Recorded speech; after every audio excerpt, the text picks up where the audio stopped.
What if I told you that beneath the waves, hidden in frozen wastelands, and buried under our feet lie secrets that could rewrite everything we know about human history? From ancient civilizations that vanished without a trace to creatures that shouldn't exist, 2025 has brought us face to face with mysteries that challenge our understanding of the past. Today, we're diving deep into the greatest unsolved mysteries that continue to baffle scientists, archaeologists, and explorers around the world. Some of these discoveries raise more questions than answers. Others hint at knowledge and capabilities we never imagined our ancestors possessed. So buckle up, because we're about to explore the impossible, the unexplained, and the downright bizarre mysteries that 2025 still can't crack. You're an underwater archaeologist scanning the depths of Lake Michigan, searching for a shipwreck. Your sonar picks up something massive on the lake bed. But when you dive down to investigate, what you find isn't a ship at all. This is exactly what happened to Dr. Mark Hawley in Grand Traverse Bay. What he discovered was a perfectly straight line of boulders stretching across the lake floor, looking undeniably man-made. Following this eerie formation, he came upon a circular pattern of stones, almost like a miniature Stonehenge, sitting right at the edge of a steep drop-off. Here's where it gets wild. This underwater structure could be 10,000 years old. That's 5,000 years older than the actual Stonehenge in England. But what was it for? The media went crazy with theories about ancient religious ceremonies and spiritual significance. Dr. Hawley, however, had a different idea. He believed the real mystery wasn't the stone circles, but that mile-long line of boulders. The breakthrough came from Lake Huron, where similar structures were found. The conclusion? These were prehistoric hunting structures called drive lines, built by Native American caribou hunters thousands of years ago. Here's the genius of it. Caribou have an unusual instinct to follow linear formations. Ancient hunters would use these stone lines to herd entire herds of caribou toward the circular formation where hunters would hide behind the boulders, waiting to strike. The steep drop-off at the end would channel the animals into a kill zone. But here's the unsolved mystery. How many more of these sites are hidden beneath the Great Lakes? How sophisticated were these ancient hunting societies? And what else might be lurking under those dark waters, waiting to be discovered? The lake bed holds its secrets close, and we've only scratched the surface. Now let's travel to the Mediterranean Sea, 55 miles off the coast of Israel, where a British energy company was searching for oil and gas fields in 2023. Their robotic vehicle was scanning a mile below the surface when engineers spotted something that shouldn't exist. A large mound on the seafloor, covered in what looked like ancient urns, each a couple of feet tall, piled on top of each other and half buried in sand. The Israeli Antiquities Authority was called in, and what they discovered rewrote our understanding of ancient navigation. Those urns? They're 3,300 years old. This makes it the world's oldest shipwreck ever discovered in deep water. Think about what this means. This ship was sailing in the middle of the Mediterranean, over 1 million square miles of open ocean that can get extremely rough. No coastline to navigate by. No GPS. No modern instruments. Whoever captained this vessel had to navigate using only the sun and the stars while battling waves that could easily destroy their wooden ship. The fact that a vessel could even be constructed to handle these conditions 3,300 years ago is mind-blowing. The mystery deepens. What was in those urns? Tests have been inconclusive, though experts believe it could have been oil, wine, or agricultural products. Where's this ship going? Who built it? What trade routes existed that we don't know about? This single discovery suggests that ancient mariners possessed far more advanced navigation technology and shipbuilding knowledge than we ever believed possible. It forces us to reconsider everything we thought we knew about Bronze Age seafaring. And if they could do this, what other seemingly impossible feats of ancient engineering are we still discovering? Off the coast of Japan lies what might be the most controversial underwater discovery ever made, the Yonaguni Monument. In 1986, a diver named Kihiro Aratake was exploring waters known for hammerhead sharks when he encountered something that stopped him cold. About 15 feet underwater, he saw what looked like a rock structure. Following it down to the seafloor, he discovered massive formations spreading out before him. The largest structure is almost 80 feet tall and the size of a football field. It has the appearance of a stepped pyramid, similar to structures built by the Maya, Aztec, and Inca civilizations. Marine geologist Masaaki Kimura dove the site and was immediately struck by what he saw. Geometric formations, clean lines, flat surfaces, perfect right angles. It looked man-made. Kimura dubbed it the Yanaguni Monument and proposed it could be the remnants of a lost civilization. Now, we've all heard of Atlantis. But there's another mythical lost city, this one in the Pacific, the Kingdom of Mu. According to legend, this entire civilization sank into the ocean following a natural disaster. Here's where it gets interesting. The area around Yanaguni experiences frequent earthquakes. In April 1771, an earthquake triggered one of the largest tsunamis in history, which struck this exact coast. Could the monument be the remnant of a similar catastrophe from the distant past? But the scientific community isn't convinced. Critics point out that sandstone, which is common in this area, naturally breaks off into straight lines and right angles, especially in regions with high tectonic activity. These formations could be entirely natural. Then in 2024, things got even stranger. A controversial theory emerged about something called cryptoterrestrials, the idea that these structures might have been built by intelligent non-human beings hiding here on Earth. Kimura isn't buying the cryptoterrestrial theory, but here's what makes this a genuine mystery. Until proper excavations are done and concrete evidence is provided, we simply don't know. The questions remain. Is Yanaguni a natural formation that just happens to look artificial? The remains of an unknown civilization swallowed by the sea? Or something else entirely? Nature can create incredible things, but so can forgotten peoples whose stories have been lost to time and tide. Let's shift gears from ancient mysteries to something that should be impossible. A fish that died with the dinosaurs, swimming in our oceans today. It's December 1938 in East London, South Africa. Marjorie Courtney Latimer, curator of a small natural history museum, is sorting through her fisherman friend's catch, looking for interesting specimens to display. She reaches into layers of slimy sea creatures when something catches her eye. A 5-foot-long bright blue fish with 4 fins that look like arms. The fisherman, with 30 years of experience, has never seen anything like it. Marjorie is determined to identify this strange creature, but the fish expert she knows is gone for the holidays. The sun is already changing the fish's color from blue to gray. Desperate to preserve it, she calls a local taxidermist. It's the only way to save it. 8 weeks later, when the fish expert returns, he's absolutely shocked. This fish is a coelacanth, a species thought to have gone extinct 65 million years ago, right alongside the dinosaurs. It's a living fossil, a creature that has survived virtually unchanged for hundreds of millions of years. Since that first discovery, over 300 coelacanth have been found and studied. And what scientists learned is remarkable. The coelacanth doesn't swim like most fish. Instead of using primarily tail motion, it uses a paddling motion with its front and back fins, almost as if it's walking through the water.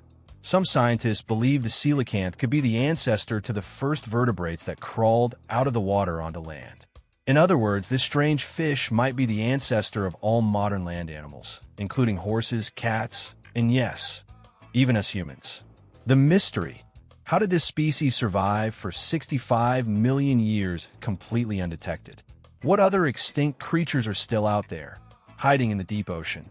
And what does the coelacanth survival tell us about the resilience of life itself? Marjorie Courtney Latimer's discovery is known as the zoological find of the century. And had it not been for her determination, this incredible creature could have ended up on someone's Christmas dinner table in 1938. Sometimes the greatest mysteries aren't about the past. They're about what's alive right now, swimming in the depths, waiting to be found. Mystery number 5. The Kraken is real. Speaking of sea monsters, let's talk about the Kraken. For centuries, sailors told tales of a massive multi-armed beast that terrorized the oceans, smashing boats to pieces and dragging sailors to watery graves. It was dismissed as myth, legend, superstition. But in a small Danish village, something washed up on the beach that changed everything. At dawn, villagers gathered around a strange creature lying dead on the sand. It was massive, with an amorphous blob of a body, 2 giant cloudy eyes, a bony beak like a bird, and 10 long arms with suckers that had hooked, sharp teeth. To the villagers, it looked like the legendary kraken. Some fishermen cut off pieces for bait and buried the rest. But someone kept a souvenir, the beak. 3 years later, that beak made its way to a Norwegian scientist named Japetus Steenstrup. He immediately noticed the similarity to a squid's beak, but much, much larger. The description of the creature matched certain squid characteristics: unusually large eyes, 10 limbs, and suckers with small tooth-like hooks inside. Steenstrup declared he'd discovered a new genus, Archaeotuthis, the giant squid. The myth of the kraken moved from folklore into the realm of science. But did one beak and a second-hand story really prove the existence of a giant killer squid? The scientific debate raged on until 1873. In Newfoundland, 2 men and a boy were fishing when they spotted something floating in the water. They used a hook pole to pull it closer. As the hook pierced the creature, it roared to life, charged their boat, and flung a massive tentacle over the side. The young crew member grabbed an axe and cut off part of the tentacle. The creature retreated back into the sea. That tentacle measured 19 feet long. 1 month later, another boat found an entire giant squid tangled in its nets. This became the first complete specimen of a giant squid recovered from nature. The mystery: how large can giant squids actually grow?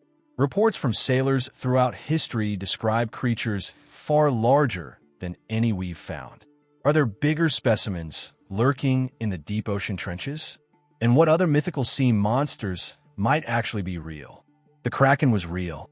It makes you wonder what else is down there. Mystery number 6, the Pleistocene wolf. From the ocean depths to the frozen wastelands of Siberia, where another incredible discovery was made. Pavel Efimov is trudging along the banks of an icy river in Yakutia, Siberia, searching for mammoth ivory. It's midsummer, the only time when the ground is soft enough to dig. A single tusk can fetch up to $20,000, enough to set him up for years. On this day, luck isn't with him. He's about to head home when he spots something, a clump of fur sticking out of the ice. He races over and starts digging. It's not a tusk. It appears to be some sort of animal jaw, but with teeth much smaller than a mammoth's. He chips away at the ice and discovers it's a giant severed head. At first glance, it looks like a dog, but upon closer inspection, he realizes it's a wolf's head, and it's gigantic. The discovery reminds Efimov of a fearsome beast that went extinct 10,000 years ago, the dire wolf. At 6 feet long and 175 pounds, dire wolves were approximately the size of a man, but far more powerful. Their bite alone was strong enough to take down mastodons and bison. Efimov contacts the Republic of Sak Academy of Sciences, and a biologist examines the find. The skull measures 16 inches long, much bigger than any modern wolf head. The fur is so well preserved that scientists initially think there's no way it could be 10,000 years old. So they send samples for carbon dating. They're right. It's not 10,000 years old. It's 40,000 years old. After extensive testing, researchers determined this isn't a dire wolf, but a similar species of Pleistocene wolf that preyed on large animals. It's the first remains ever found of a well-preserved, fully grown wolf from the Pleistocene era. The unsolved mystery. Why was this wolf's head severed? How did it end up perfectly preserved in the ice? And most importantly, what does this specimen tell us about the size and deadliness of these ancient predators? This discovery proves these wolves were much bigger and deadlier than previously thought. And it makes you wonder what other perfectly preserved creatures are frozen beneath the permafrost, waiting for climate change to reveal their secrets. Mystery number 7, the Yellowstone supervolcano. Now let's talk about a mystery that's not just unsolved. It's potentially apocalyptic. In 1965, NASA began mapping Earth's surface from space using satellites with advanced cameras. To ensure accuracy, they created a control set of ground-level pictures at Yellowstone National Park. The person in charge was geologist Bob Christensen. Yellowstone was ideal because it's full of geysers and natural pools, perfect for testing camera accuracy. While there, Christensen collected rock samples for dating. These samples revealed something strange. Most of the rock in Yellowstone is rhyolite, which only forms from lava flows or volcanic explosions. But there are no active volcanoes in Yellowstone. Christensen's data didn't lie. The park's geology resulted from several massive eruptions over the last 2 million years. His first thought was that these were from an ancient volcano chain that had gone dormant. But when NASA's satellite mapping finished in 1972, Christensen was shocked by what the infrared pictures revealed. The unique geological features of Yellowstone weren't formed by a chain of volcanoes. They were formed by a single supervolcano. Of the over 1,000 volcanoes on Earth, only about 20 are supervolcanoes. And this is one of the biggest ever found.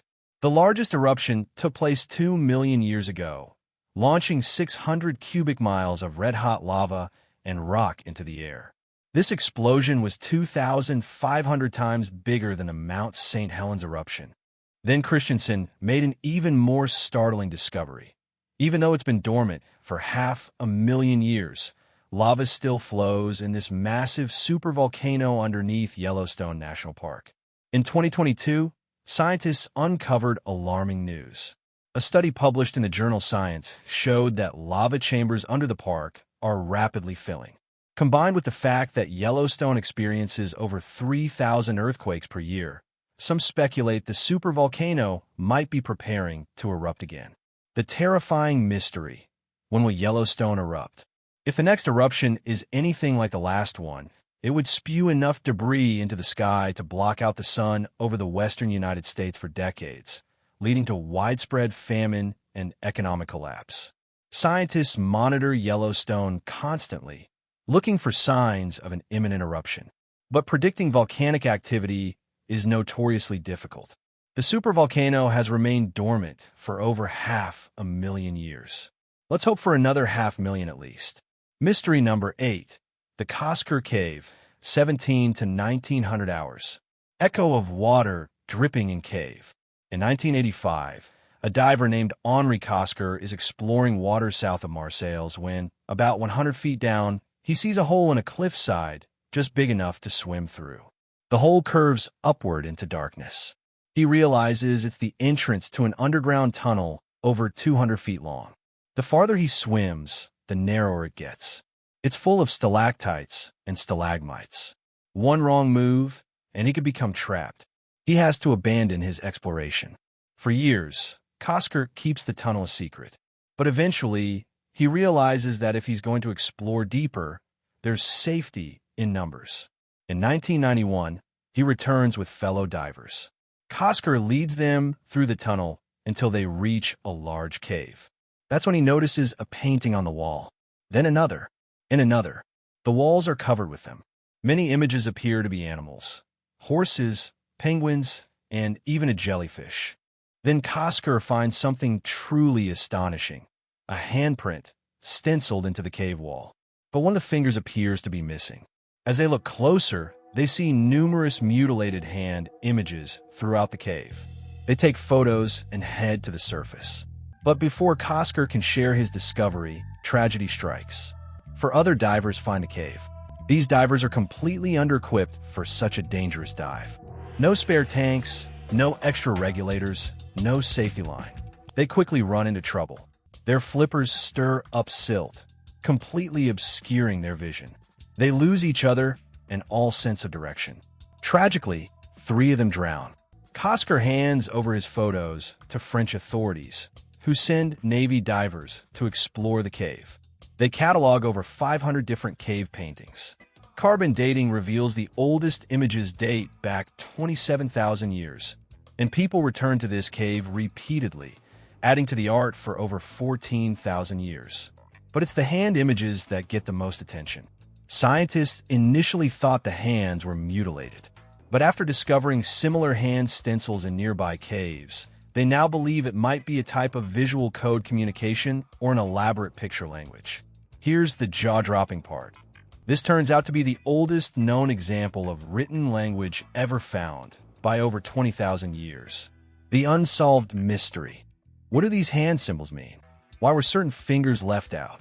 Was this truly a written language? And if so, what messages were our ancestors trying to communicate? Sadly, researchers believe the cave once held 4 or 5 times as many images before rising sea levels washed them away. The imagery that remains may be gone within 14 years. A team of artists and scientists are now working to recreate all of this art in a museum in Marseille, preserving these unearthed mysteries before they're lost forever. From underwater stone circles to ancient shipwrecks, from living fossils to real-life sea monsters, from frozen wolf heads to ticking time bomb volcanoes, 2025 has proven that our world still holds countless secrets. These mysteries remind us that despite all our technology, all our knowledge, and all our scientific advancement, we've barely scratched the surface of understanding our planet's history. Beneath the waves, under the ice, and buried in the ground lie answers to questions we haven't even thought to ask yet. Ancient civilizations that knew things we've forgotten. Creatures that shouldn't exist, but do.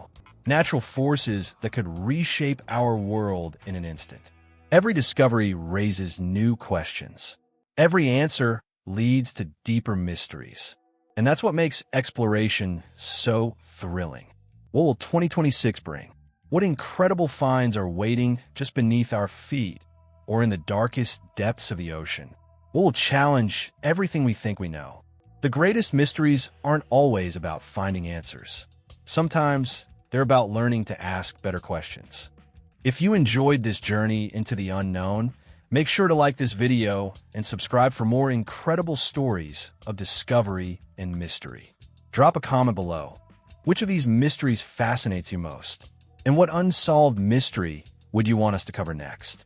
Thanks for watching, and remember, the truth is still out there, waiting to be discovered.